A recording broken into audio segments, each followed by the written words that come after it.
السلام علیکم ورحمۃ اللہ وبرکاتہ۔ نحمده ونصلي على رسوله الكريم اما بعد۔ قال الله تبارك وتعالى: يا أيها الذين آمنوا اتقوا الله ولتنظر نفس ما قدمت لغد واتقوا الله إن الله خبير بما تعملون۔ وقال النبي صلى الله عليه وسلم: اعمل لدنياك بقدر بقائك فيها واعمل للآخرة بقدر بقائك فيها، او كما قال عليه الصلاة والسلام۔ محترم مائیں اور بہنیں، آپ دین کی فکر کو لے کر دین سیکھنے کے لیے، سمجھنے کے لیے اور اس پر عمل کرنے کے لیے اور اپنے ایمان میں گلا بخشنے کے لیے کہ ایمانی مذاکرہ ہوگا، دین کی باتیں ہوں گی، اللہ اور اللہ کے رسول کی باتیں سامنے آئیں گی اور ایمان میں اضافہ ہوگا، اس لیے بڑی تعداد میں جمع ہوئی ہے۔ اللہ رب العزت آپ کے اس جذبے کو بے انتہا قبول فرمائے۔ یہ مجلس دراصل ظاہراً بہت چھوٹی نظر آ رہی ہے، لیکن حقیقتاً اللہ کے نزدیک یہ مجلس بہت ہی بڑی اور اس کا مقام و مرتبہ اللہ کے نزدیک بہت بڑا ہے۔ احادیث کرام میں ایسی مجلسوں میں شرکت کرنے پر اور ایسی مجلسوں میں جمع ہونے پر جہاں ایمان کو تازہ کیا جا رہا ہے، ایمان کا مذاکرہ ہو رہا ہے اور دینی باتوں کو پیش کیا جا رہا ہے، ایسی مجلسوں پر اللہ کی جانب سے مغفرت کے وعدے ہیں، اور اللہ تعالی اپنی معصوم اور نورانی مخلوق جنہیں ہم اور آپ فرشتوں کے نام سے یاد کرتے ہیں، وہ فرشتے ایسی مجلسوں میں شرکت کرتے ہیں، یا یوں کہہ لیجئے کہ دینی جذبہ رکھنے پر اور دینی مجلسوں میں جمع ہونے پر وہ فرشتے گویا کہ آپ کا استقبال کر رہے ہیں، اور ایسی دینی مجلسوں پر اللہ کی جانب سے خصوصی رحمتیں، برکتیں اور انعامات نازل ہوتے ہیں۔ لہذا اس مجلس کو چھوٹا نہ سمجھے، یہ مجلس بہت ہی بڑی ہے اللہ کی نظر میں۔ اس مجلس کی ہم قدر کریں اور اللہ تعالیٰ سے یہ دعا کرے، اور میں بھی یہ دعا کرتا ہوں کہ اللہ تعالیٰ ہم سبوں کو ایسے مجلسوں میں شرکت کرنے کی توفیق نصیب فرمائے۔ محترم مائیں اور بہنیں، آپ یہاں شریک ہوئی ہے ہمت کر کے اور اپنے کاموں کو سمیٹ کر، اپنی مصروفیت کو آگے پیچھے کر کے یہاں شریک ہوئی ہے۔ آپ نے ہمت کی، حوصلہ کیا، اللہ نے آپ کو توفیق نصیب فرمائی۔ آپ کا یہ حوصلہ، ہمت کرنا، فکر کر کے کاموں کو سمیٹ کر اس مجلس میں شریک ہونا، یہ بے انتہا مقبول ہے اور اللہ کے نزدیک اس کی قدر ہے۔ محترم مائیں اور بہنیں، یہ مجلس میں گویا کہ آپ شریک ہوئی ہے، لیکن در حقیقت اللہ رب العزت نے آپ کو یہ توفیق نصیب فرمائی ہے، اور یہ توفیق ہر کسی کو نہیں ہوتی ہے، یہ توفیق اللہ کی جانب سے ملتی ہے، اور اللہ اپنے برگزیدہ بندوں کو اور بندیوں کو اس کی توفیق نصیب فرماتے ہیں کہ وہ دین کے لیے اور دین کی آواز پر لبیک کرتے ہوئے دینی فکروں میں، دینی مجلسوں میں بیٹھتی ہے۔ حدیث مبارکہ میں یہ بات اللہ کے نبی علیہ السلام نے پیش فرمائی ہے، من یرد اللہ بہ خیرا یفقہہ فی الدین، کہ اللہ تعالیٰ جس بندہ اور بندی کے ساتھ خیر کا ارادہ رکھتے ہیں، بھلائی کا ارادہ رکھتے ہیں، اللہ تعالیٰ انہیں دینی فکریں نصیب فرماتے ہیں اور دینی فکروں میں جڑنے کی توفیق نصیب فرماتے ہیں۔ تو ہم اپنے آپ کو چھوٹا نہ سمجھے، مجلس کو چھوٹا نہ سمجھے،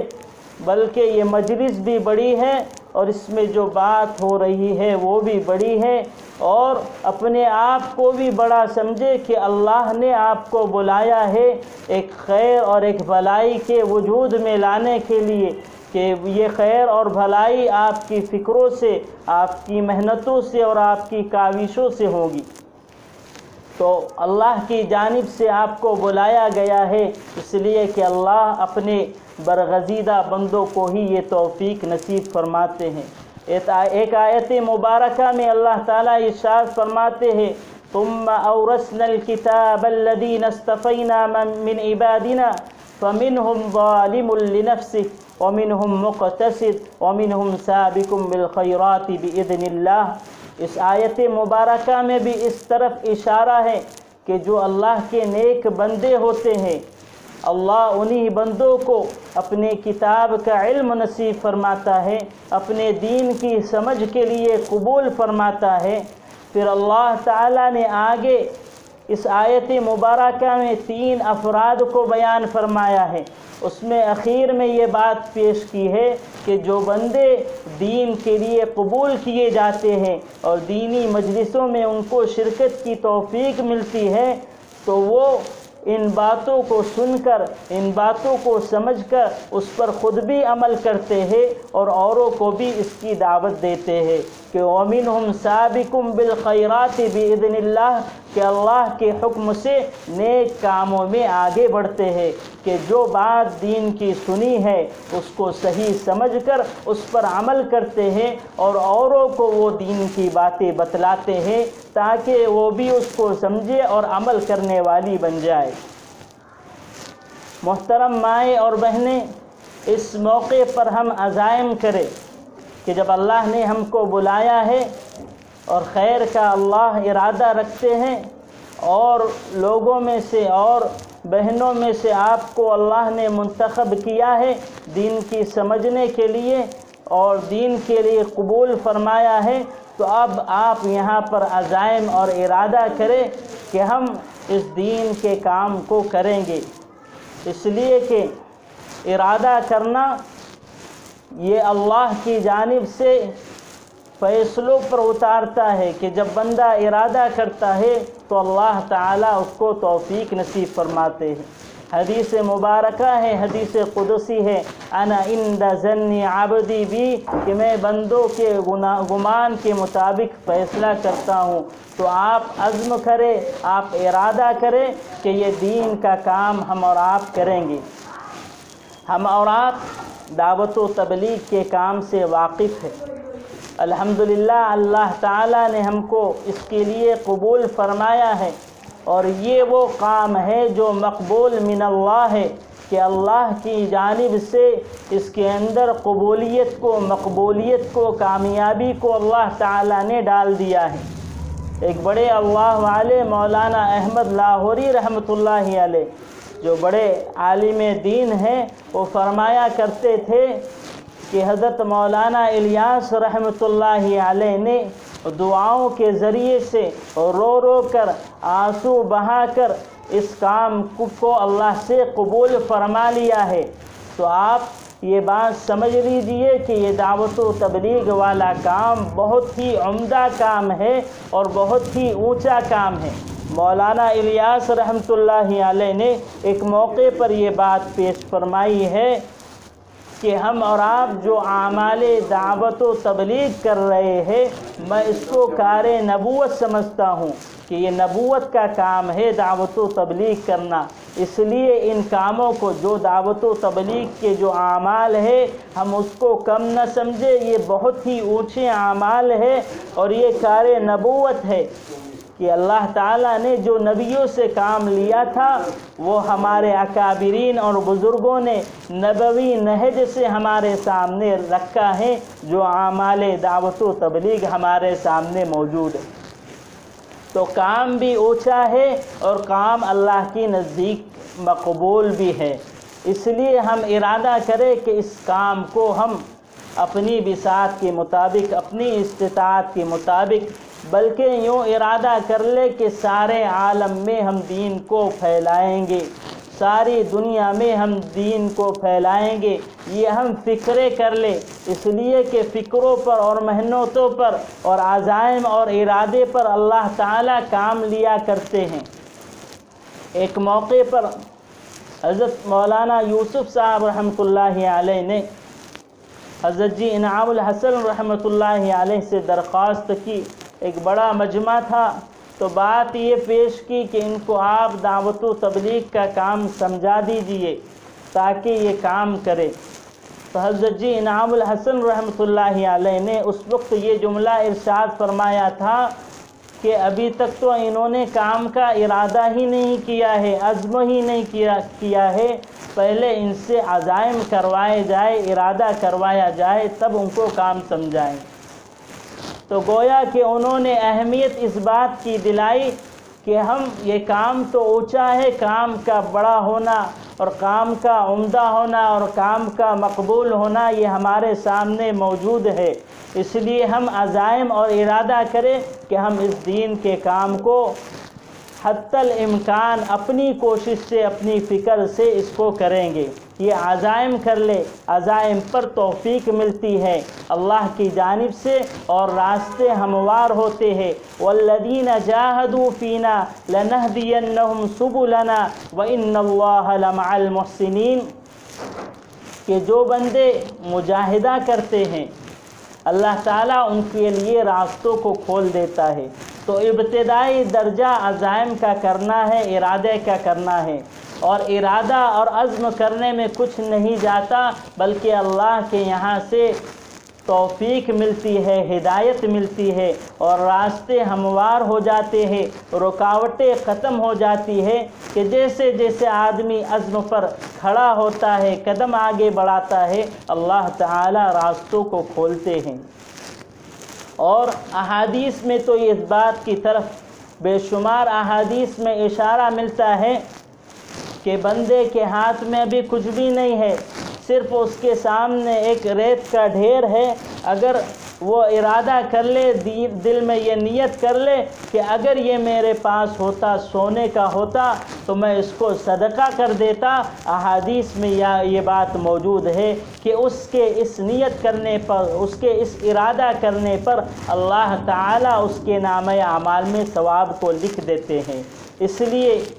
ہم جو یہاں آئے ہیں دین سیکھنے کے لیے، سمجھنے کے لیے، اس کا ہم جو ہے عمل کرنے کا بھی ارادہ کریں،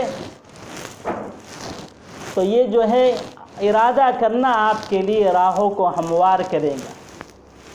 محترم مائیں اور بہنیں، ہم کو سب سے پہلا ایک کام یہ کرنا ہے کہ اپنے گھر کا ماحول درست ہو جائے، اپنے گھر کا ماحول درست ہو جائے۔ ہمیں اپنی ذمہ داریوں کو سمجھنا ہے، ہمیں اپنی ذمہ داریوں کو سمجھنا ہے کہ اللہ تعالیٰ نے ہم کو کیوں پیدا کیا ہے، پیدا کرنے کا مقصد کیا ہے۔ ایک تو ضرورت ہوتی ہے اور ایک ذمہ داری ہوتی ہے، تو ضرورت کو ضرورت کی حد میں رکھا جائے اور ذمہ داری کو پورا کیا جائے کہ یہ اصل ہے۔ تو ہم ذمہ داریوں کو سمجھنے کی کوشش کریں کہ ہم پر کیا ذمہ داری عائد ہوتی ہے۔ ہم پر جہاں ذمہ داری ہے اپنے بچوں کی، اس لیے کہ احادیث میں آیا ہے کلکم راع وکلکم مسئول عن رعیتہ، کہ تم میں کا ہر ایک نگہبان ہے اور ہر ایک سے ایک دوسرے کے متعلق، ان کے حقوق کے تعلق سے، ان کے دین اور ایمان اور اعمال کے تعلق سے پوچھا جائے گا۔ تو جیسے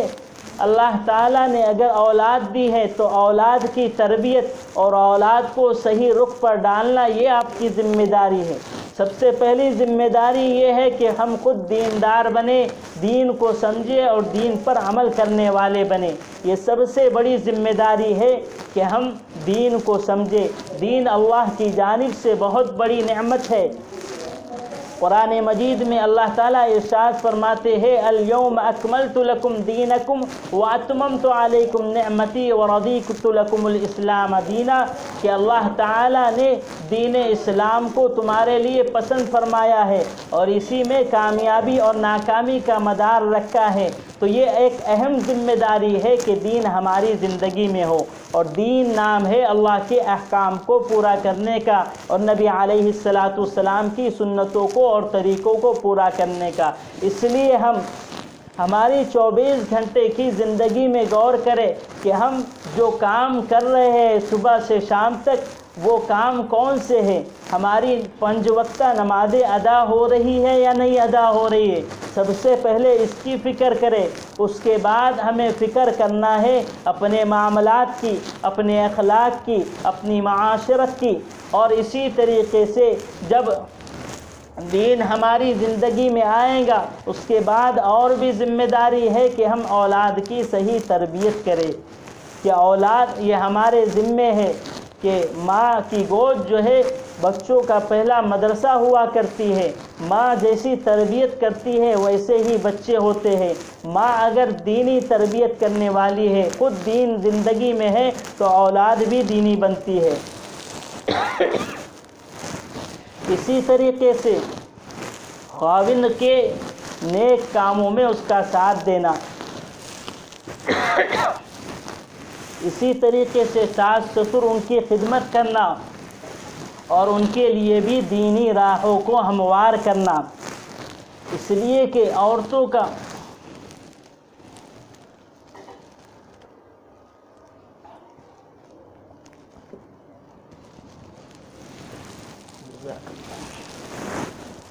کا ایک اہم رول ہوتا ہے کہ عورتیں نسلوں کو تیار کرتی ہیں۔ تو عورتوں کی بہت اہم ذمہ داریاں ہوتی ہیں۔ عورتیں اگر چاہیں تو اللہ تعالیٰ نے ان کے اندر یہ صفات رکھی ہیں، یہ خوبیاں رکھی ہے کہ وہ اگر دیندار ہوں گی تو اپنے خاوند کو بھی دیندار بنائیں گی، وہ اپنے ساس سسر کی بھی فکر کریں گی، ان کو بھی دیندار بنیں گی، کہ حکمت سے ان کو بھی جو ہے دین پر لانا، ان کو بھی نمازوں پر کھڑا کرنا، کہ لیجیے نماز کا وقت ہو گیا، وضو کا پانی تیار ہے، آپ وضو کر لیجئے۔ اس طریقے سے حکمت سے ساس سسر کو بھی نمازی بنائیں گی، خاوند کو بھی نمازی بنائیں گی، اسی طریقے سے اپنی اولاد کی بھی فکر کریں گی، اور خاوند کے نیک کاموں میں جو ہے اس کا ساتھ دینا، یہ ایک اہم ذمہ داری ہے۔ اگر عورت چاہے تو پورا گھر دیندار بن جاتا ہے، پورا معاشرہ دیندار بن جاتا ہے، پوری سوسائٹی دیندار بن جاتی ہے۔ عورت کے اندر اللہ نے یہ خوبیاں، یہ صفات، یہ کمالات رکھے ہیں کہ وہ اگر دین پر کھڑا کرنے کے لیے عزم کر لے کہ گھر کو، پورے گھر کو دین پر کھڑا کریں گی، یہ عزم کر لے، تو اللہ نے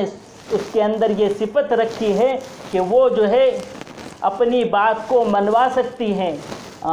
عام طور سے منوایا دوسری باتوں کو جا رہا ہے، لیکن جب دین دل کے اندر ہوگا، ایمان دل کے اندر ہوگا اور دل کی گہرائیوں کے اندر ایمان ہوگا، دینی فکریں ہوں گی، تو وہ خاوند کو بھی اس بات پر مجبور کریں گی کہ وہ بھی نمازی بنے، وہ بھی نمازی بنے، اس کے اعمال بھی درست ہو، اس کے اخلاق بھی درست ہو، اس کی معاشرت بھی درست ہو، یہاں تک کہ عورت کے اس عزم پر خاوند بھی دیندار بن جائیں گا، اولاد بھی دیندار بن جائیں گی، اور ساس سسر بھی دیندار بن جائیں گے۔ یہ ایک اہم ذمہ داری ہے۔ صحابیات کا کیا معاملہ تھا کہ صحابیات صحابہ کرام کے کاموں میں، نیک کاموں میں ان کی مدد کیا کرتی تھی، ان کا حوصلہ بڑھایا کرتی تھی۔ حضرت خدیجہ رضی اللہ تعالیٰ عنہ کا واقعہ سامنے ہے کہ حضرت خدیجہ رضی اللہ تعالیٰ عنہ آپ صلی اللہ علیہ وسلم کو تسلی دیتی تھی کہ جب غار ثور کا واقعہ پیش آیا کہ حضرت جبرائیل علیہ السلام نے جب ان کو وحی کا پہلا سلسلہ شروع ہوا، اس وقت جو قلب کو صاف کیا گیا، مجلہ اور مصفہ کیا گیا کہ قلب کو چیرا گیا، اس وقت نبی علیہ السلام، واقعہ طویل ہے، میں اختصار سے اس چیز کو پیش کر رہا ہوں کہ آپ علیہ السلام گھر تشریف لائے، آپ نے فرمایا زملونی زملونی دسترونی دسترونی، کہ مجھے اڑاؤ، چادر اڑا دو۔ آپ کے بدن پر کپکپاہٹ تھی، اور آپ فطرتاً یہ چیز ہوتی ہے کہ جب کوئی نئی چیز دیکھے تو تھوڑی سی گھبراہٹ ہوتی ہے، تو وہ گھبراہٹ پیش تھی، اور آپ علیہ السلام تھوڑے خوف زدہ تھے فطری طور پر۔ حضرت خدیجہ رضی اللہ تعالیٰ عنہ نے تسلی دی کہ آپ تو نیک ہے، آپ تو مجبوروں کے سہارا بنتے ہو، غریبوں کے کاموں میں ان کی مدد کرتے ہو، اور بہت ساری خوبیوں سے اللہ نے آپ کو نوازا ہے، اللہ آپ کو ضائع نہیں کرے گا۔ یہ حضرت خدیجہ رضی اللہ تعالیٰ عنہ کا دین کے کاموں میں مدد کرنا تھا، دین کے کاموں میں تسلی دینا تھی۔ حضرت نبی کریم صلی اللہ علیہ وسلم کو بڑی تسلی ملی۔ اسی طریقے سے آپ کے سامنے حضرت اسماء رضی اللہ تعالیٰ عنہا کا واقعہ موجود ہے کہ بیٹی باپ کی کتنی خدمت کر رہی ہے اور باپ کے نیک کاموں میں کیسے مدد کر رہی ہے۔ واقعہ ہے غار ثور کا کہ آپ علیہ السلام غار ثور میں رکے ہیں، حضرت ابوبکر صدیق رضی اللہ تعالیٰ عنہ ساتھ میں ہے۔ حضرت اسماء رضی اللہ تعالیٰ عنہ آپ کے لیے کھانا باندھ کر لے جایا کرتی تھی۔ درمیان میں ابو جہل ملا اور یہ کہنے لگا کہ اپنے باپ کا پتہ بتا کہ نبی بھی وہیں موجود ہوں گے، لیکن حضرت اسماء رضی اللہ تعالی عنہ نے کہا کہ مجھے معلوم ہے لیکن میں نہیں بتاؤں۔ ابو جہل نے بہت مارا پیٹا اور لہو لہان کر دیا، لیکن حضرت اسماء رضی اللہ تعالی عنہ جمی رہی کہ میں اپنے باپ کے نیک کاموں پر ان کی مدد کروں گی، ان کی اعانت کروں گی۔ تو حضرت اسماء رضی اللہ تعالی عنہ کا واقعہ بھی ہمارے سامنے ہے کہ ایسی جو ہے انہوں نے دینی کاموں میں امداد کی ہے۔ اسی طریقے سے جب خاوند گھر پر موجود ہوتا ہے اور گھر پر آتا ہے تو اگر کچھ کام نہ ملے یا کچھ کام نہ ہو پائے تو گھر پر وہ بے چین ہوتا ہے کہ اب گھر سے مجھے کیا بات ملیں گی۔ اگر عورتیں جو ہے جذبہ بڑھا دے کہ چلو آج نہیں ملا کل مل جائے گا، اس طریقے سے تسلی دیتے رہے کاموں میں، تو وہ جو ہے اور اپنے دنیاوی کام کے ساتھ اخروی کام میں آگے بڑھیں گا، اس کو حوصلہ ملے گا۔ ایک صحابیہ کا واقعہ موجود ہے کہ صحابی رسول چونکہ مزدور تھے،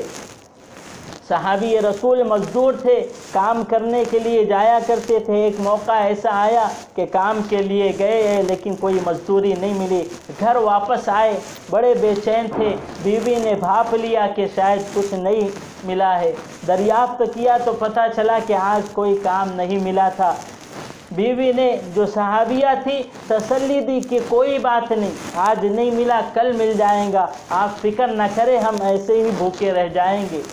دوسرا دن جب یہ گئے تب بھی وہی حال ہوا، پھر دریافت فرمایا کہ کچھ نہیں ملا، کہاں کوئی بات نہیں کل مل جائیں گا۔ تیسرے دن جب جانے لگے تو بیوی نے یہ کہا کہ دیکھو آپ جا رہے، ہو سکتا ہے کہ بیوی کی محبت غالب آ جائے اور کوئی آپ حرام کام کر کے آ جاوے، حرام روزی لے کر آ جاوے، تو ایسا نہ کرنا، اگر نہیں ملیں گا تو کوئی بات نہیں، اللہ کا ہم اس کو فیصلہ سمجھیں گے اور ہم بھوکے رہ جائیں گے۔ اس طریقے سے صحابیات جو ہے حوصلہ بڑھایا کرتی تھی۔ تو عورتوں کی ذمہ داری ہے کہ اپنے خاوند کے کاموں میں جیسے دنیا کے کاموں میں ان کی اعانت کرتی ہے، ایسے ہی دینی کاموں میں ان کی اعانت کرے کہ اگر ان کی نیت ہے، ارادہ ہے 4 مہینہ جانے کا، آپ گھر کا ماحول ایسا بنائے کہ وہ آسانی سے 4 مہینے چلے جائے۔ اگر جانے کا ارادہ ہے، چلہ جانے کا ارادہ ہے 40 دن، آپ ایسا ماحول بنائے کہ وہ چلہ جا سکے۔ اگر وہ نہیں جا سکتے تو اولاد کو کہ ایسی تربیت کرے کہ وہ جو ہے جا سکے۔ دوسری ایک اہم ذمہ داری ہوتی ہے گھر کے ماحول کو درست کرنے کے لیے، جو ہمارے بزرگوں نے بتلایا ہے، فضائل اعمال کی تعلیم۔ فضائل اعمال کی تعلیم کا ہم اہتمام کریں کہ اس سے گھر کے اندر دین پیدا ہوگا، اس سے کیا ہوگا؟ گھر کے اندر دینی فضائیں عام ہوں گی اور دینی شوق پیدا ہوگا کہ ہم ابتداءً حکمت سے، کوئی نہیں بیٹھتا ہے آپ بیٹھ جائے، آپ پڑھنا شروع کر دے، ابتداءً 10 منٹ سے شروع کرے، 5 منٹ سے شروع کرے، کوئی نہیں بیٹھے تو آپ پڑھتے رہے، دھیرے دھیرے اللہ فضا قائم کریں گے کہ سب اس فضائل اعمال کی تعلیم میں بیٹھیں گے، اور اس سے آپ کے اولاد کو بھی فائدہ ہوگا، آپ کے ساس سسر کو بھی فائدہ ہوگا، اور آپ کے خاوند کو بھی فائدہ ہوگا۔ کبھی خاوند پڑھ لے، کبھی بچوں سے پڑھا لے، کبھی ساس سسر پڑھ لے، اس طریقے سے جو ہے فضائل کو زندہ کرنا ہے۔ یہ بہت اہم کام ہے کہ فضائل جب گھروں میں فضائل کی تعلیم ہوگی تو اس سے دین گھروں میں زندہ ہوگا۔ ورنہ آج جو اوقات گزر رہے ہیں یہ بہت ہی قابل افسوس ہے کہ صبح ہو رہی ہے، شام ہو رہی ہے، اور یوں کہا جائے گا کہ زندگی تمام ہو رہی ہے کہ صبح ہوئی ہے، حالت یہ ہوئی کہ صبح میں اٹھے تو صبح کی نماز نہیں، پھر موقع یہ آیا کہ ناشتہ بنا دیا، شوہر جو ہے کام پر چلے گئے، بچے اسکول چلے گئے، اب عورت کیا کرے؟ تو وہ جو ہے اور دوسرے کاموں میں مصروف ہے۔ بہت سارے ایسے کام ہو رہے ہیں جو غفلت بھرے کام ہیں، جو برے کام ہیں، اس کو تفصیل سے بتلانا مقصود نہیں ہے۔ وہ ساری چیزیں ہمارے سامنے ہیں کہ ہمارے اوقات کس طریقے سے گزر رہے ہیں۔ حدیث پاک میں نبی علیہ السلام کا فرمان ہے، اعمل لدنیاک بقدر بقائک فیہا وعمل للآخرۃ بقدر بقائک فیہا، کہ اپنی دنیا کے لیے اتنا کام کرو جتنا اس میں رہنا ہے، اور اپنی آخرت کے لیے اتنا کام کرو جتنا اس میں رہنا ہے۔ آپ اندازہ لگائیے کہ دنیا کی زندگی کتنی مختصر ہے، دنیا کی زندگی کتنی مختصر ہے، اتنی مختصر ہے کہ کسی نے کہا ہے کہ پانی کا بلبلہ ہے۔ زندگی کیا ہے؟ کہ پانی کا بلبلہ ہے، کہ بلبلہ کب ختم ہو جائے اس کا کوئی وقت نہیں ہوتا۔ اسی طریقے سے اذا جاء لا یستأخرون ساعۃ ولا یستقدمون، کہ ہمارے سامنے حالات ہے کہ جو ہے زندگی اتنی مختصر ہے، کوئی بتا ہی نہیں سکتا کہ کب کس کو موت آ جائے۔ نبی علیہ السلام تو یوں فرمایا کرتے تھے کہ میں ایک سلام پھیرتا ہوں، امید نہیں کہ دوسرا سلام پھیر پاؤں، تو وقت اتنا کم ہے، اور اس کم وقت میں ہم نے آخرت کو بنانا ہے۔ تو ہم یہاں دنیا میں کتنا رہ رہے ہیں،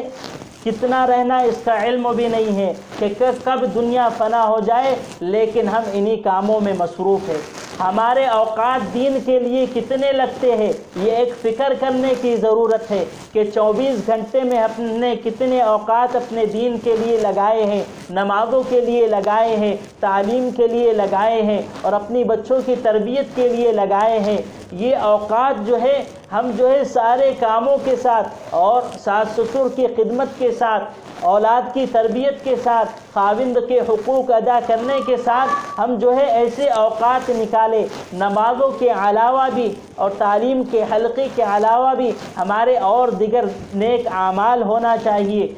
صبح شام کی تسبیحات ہونی چاہیے، قرآن مجید کی تلاوت ہونی چاہیے۔ تو یہ ایک اہم ذمہ داری ہے کہ ہمارا کتنا وقت دین کے لیے لگ رہا ہے اور کتنا وقت فضول ضائع ہو رہا ہے۔ یہ ایک محاسبہ کرنے کی ضرورت ہے کہ ہم اپنے آپ کا محاسبہ کریں کہ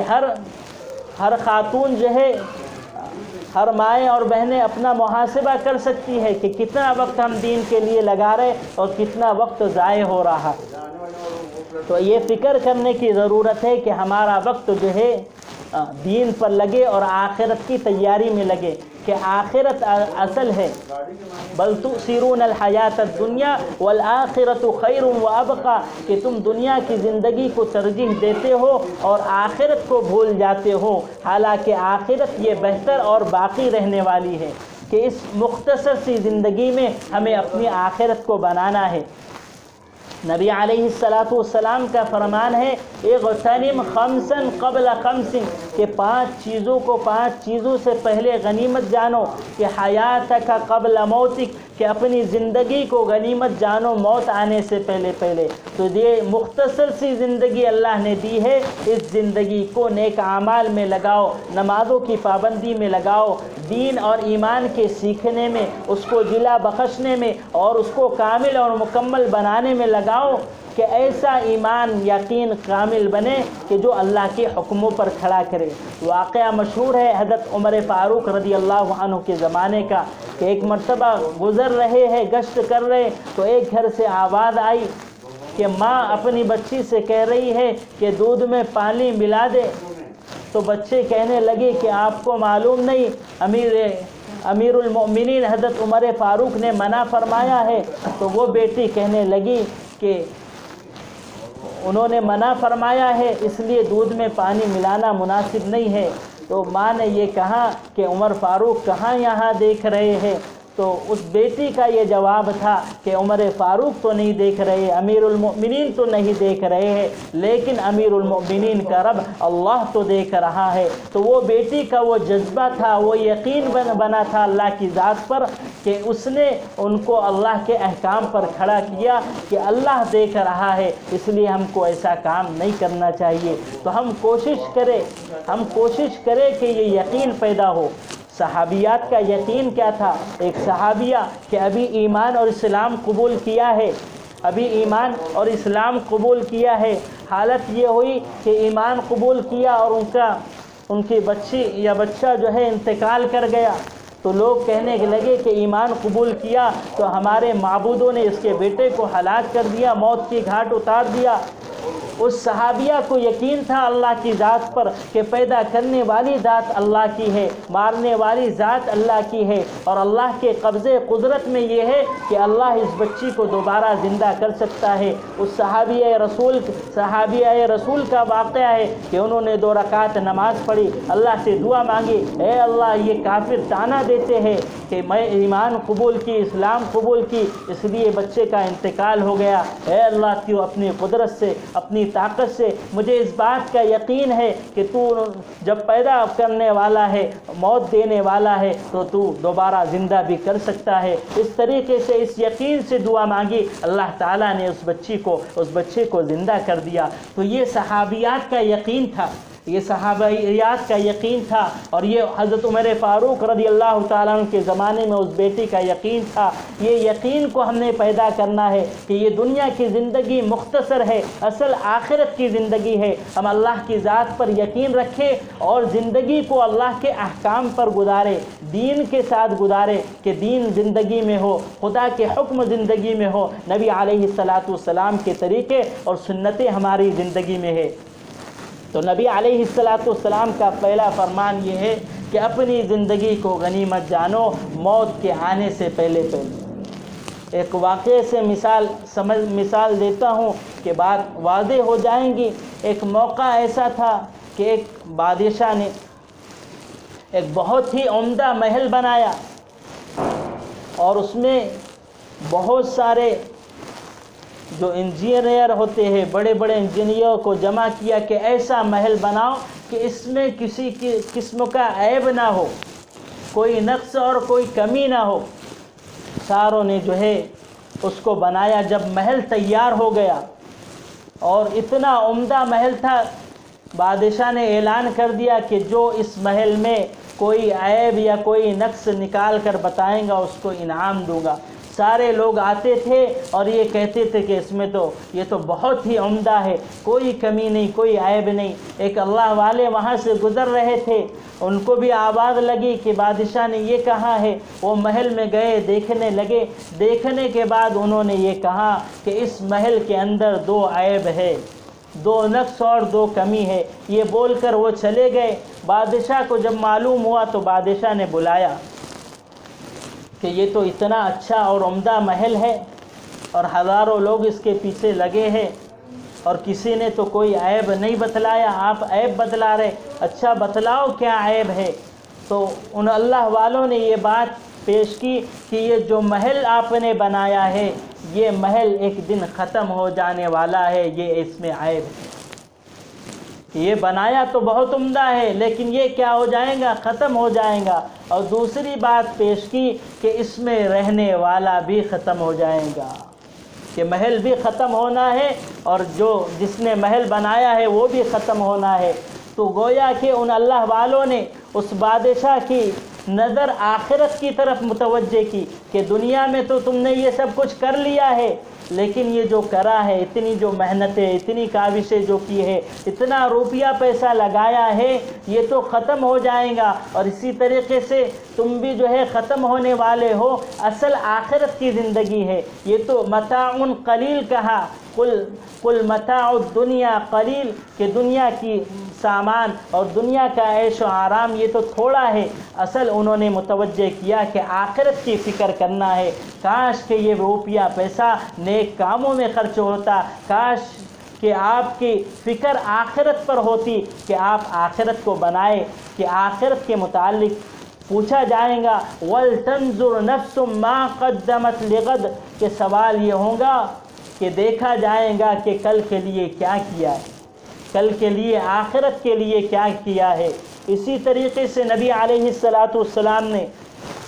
یہ بات ارشاد فرمائی ہے کہ شبابک قبل حرمک، کہ اپنی جوانی کو غنیمت جانو بڑھاپا آنے سے پہلے، کہ اللہ رب العزت نے جوانی دی ہے، اس کو غنیمت جان کے نیک کاموں میں لگانا ہے، نیک اعمال میں لگانا ہے، اور جتنا ہمت ہو سکے حوصلہ کر کے دینی فکروں میں اپنے آپ کو لگاؤ، دینی فکروں میں اپنے آپ کو لگاؤ کہ پورا محلہ، پورا گھرانہ، پورا معاشرہ دیندار بن جاوے۔ یہ جوانی دین کے کاموں پر لگنی چاہیے، کہیں ایسا نہ ہو کہ بڑھاپا آ جائے اور پھر یہ جوانی نکل جائے، پھر افسوس کے سوا کچھ نہ حاصل ہو۔ اسی طریقے سے فرمایا کہ غنا کا قبل فقر، کہ اپنے مال کو غنیمت جانو فقر آنے سے پہلے۔ شغلک، کہ فرمایا کہ اپنے فرصت کے اوقات کو، کہ اللہ نے فرصت دی ہے اس کو غنیمت جانو مشغولی کے آنے سے پہلے پہلے۔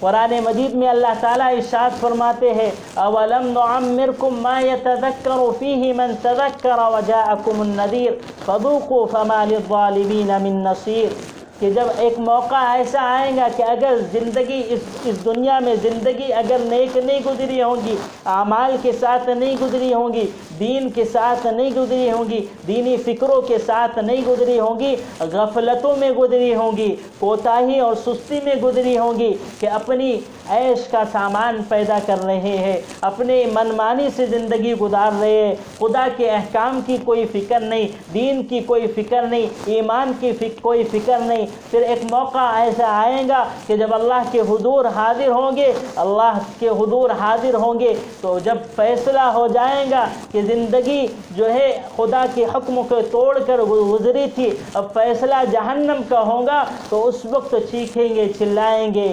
ابصرنا وسمعنا فرجعنا نعمل صالحا انا موقنون، کہ اب ہم نے سب کچھ دیکھ لیا ہے، سب کچھ سن لیا ہے، اے اللہ ایک موقع دے دے، ایک موقع دے دے، ہم جا کر اپنی زندگی صحیح رخ پر گزاریں گے، دینی فکروں کے ساتھ گزاریں گے، اپنے خاوند کی بھی دین کے کاموں میں مدد کریں گے، اپنی اولاد کی بھی صحیح تربیت کریں گے، اپنے ماں باپ کی بھی صحیح خدمت کریں گے، اپنے ساس سسر کی بھی صحیح خدمت کریں گے، اور ان کے ساتھ دینی گھر کا ماحول دینی بنائیں گے کہ ہم سب دین کے ساتھ زندگی گزار کے آئیں گے۔ اللہ تعالیٰ فرمائیں گے اولم نعمرکم ما یتذکر فیہ من تذکر وجاءکم النذیر، کہ اب یہ بتلاؤ کہ ہم نے تم کو زندگی نہیں دی تھی، ہم نے تم کو زندگی نہیں دی تھی کہ اس مختصر سی زندگی میں اپنے آخرت کو بنانے کے لیے اور فکر کرنے کے لیے موقع نہیں دیا تھا، کہ تم نے اس موقع کو ہاتھ سے گما دیا، اس لیے اب تمہارے لیے کوئی چھوٹ نہیں ہے۔ حدیث مبارکہ میں یہ بات ہے لا یزال قدم ابن آدم عند ربہ حتی یسأل عن خمس، کہ ابن آدم کے قدم اللہ کے حضور اس وقت تک نہیں ہٹ سکتے جب تک کہ وہ چند باتوں کا، چند سوالات کا جواب نہ دے دے۔ تو بہرحال ہمیں جو ہے دنیا کی اس مختصر سی دنیا کی زندگی میں ہمارے آخرت کو بنانا ہے، اور آخرت کی فکر پیدا کرنے کے لیے ہم اپنے گھروں میں تعلیم شروع کریں، اور اسی طریقے سے ہم کیا کریں کہ جو اپنے خاوند کے نیک کاموں میں اور اولاد کے نیک کاموں میں ان کے تعاون کریں، ان کی مدد کریں، تاکہ وہ بھی دین پر جمے رہے، ہم بھی دین پر جمے رہے، اور گھر کا ماحول دیندار ہو۔ اسی طریقے سے اکتوبر نومبر میں جو ہے 40 دن کی جماعت جا رہی ہے، تو آپ اپنے گھر سے جو ہے افراد کو طے کر لیں کہ خاوند ہے تو اس کو طے کر لیں، یا اگر سسر ہے تو ان کو طے کر لیں، یا اسی طریقے سے اولاد میں سے گھر سے کوئی نہ کوئی فرد کو 40 دن کے لیے بھیجے، کہ یہ وقت جو ہے بہت قیمتی ہے۔ الوقت اسمن من الذهب والفضة، اس وقت کو غنیمت جان کر جو ہے ہم دین کے کاموں میں اپنے خاوند کو، اپنی اولاد کو لگائے۔ اس لیے جو ہے آپس میں آپ لوگ مشورہ کر لیں اور تشکیلیں کر لیں کہ 40 دن کے لیے اپنے گھر سے کون کون افراد دیں گے، ایک پرچی پر لکھ لیں اور یہاں پر ذمہ دار تک پہنچا دیں۔